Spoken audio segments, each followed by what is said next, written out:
Senator Drillon versus Manny Pacman Pacquiao at coaches niya. Tignan nyo kung paanong mapahiya itong ganggang na ito. Simpleng tanong lang yan pero ganyan ka na sumagot. Pertida, may coach ka pa niyan.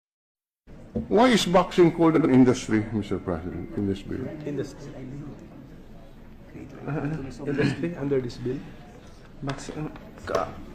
Industry. Can you repeat the question, Mr. President? Why is boxing called an industry under this bill?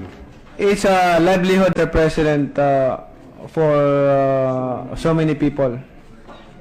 It is a livelihood. All right. But it is also a sport. Yes, Mr. President. The preference of the sponsor is to call it an industry. Just for the record.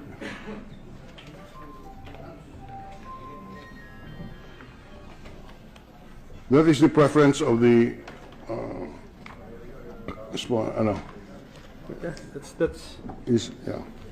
Yeah, that's. I'm just curious. This is the first time I come across a description of a sport as an industry.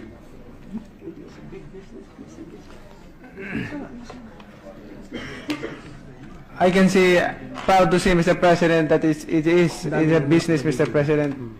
Sorry. Good, big business industry, Mr. President. It is a business or something. Big business, Mr. President. It is not only a business, it is big business. Yes, big sports business, Mr. President. Okay.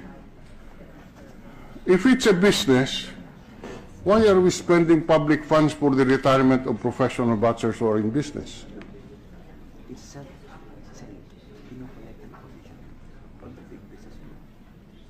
Who are in big business, in fact.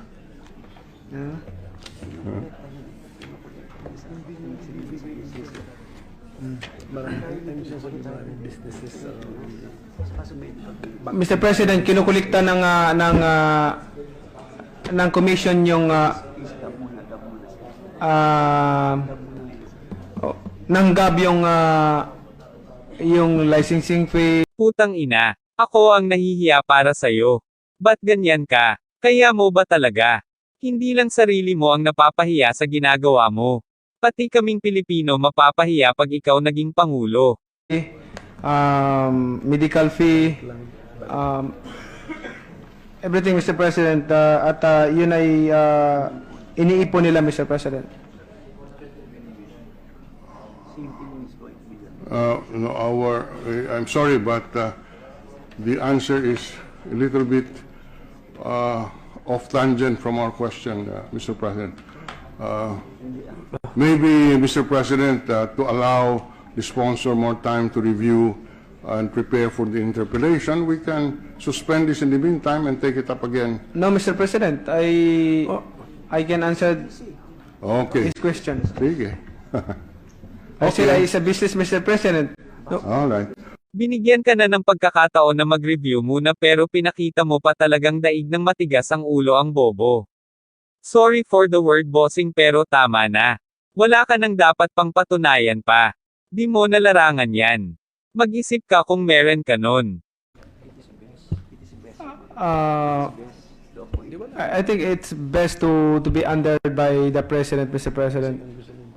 Why, Mr. President? Gumawa ka na, tapos enda niya.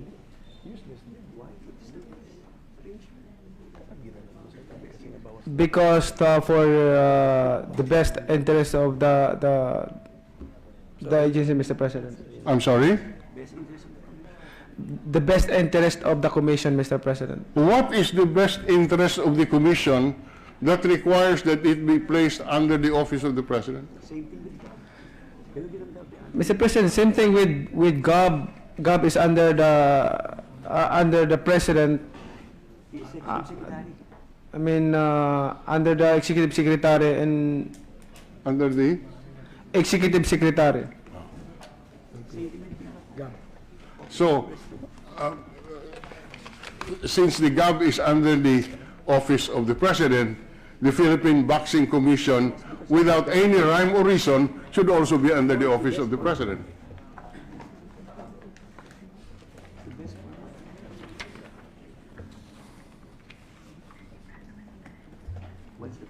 What's the question, Mr. President? The only reason why the proposal is to place the Philippine Boxing Commission under the office of the President is that because the GAB is under the office of the President.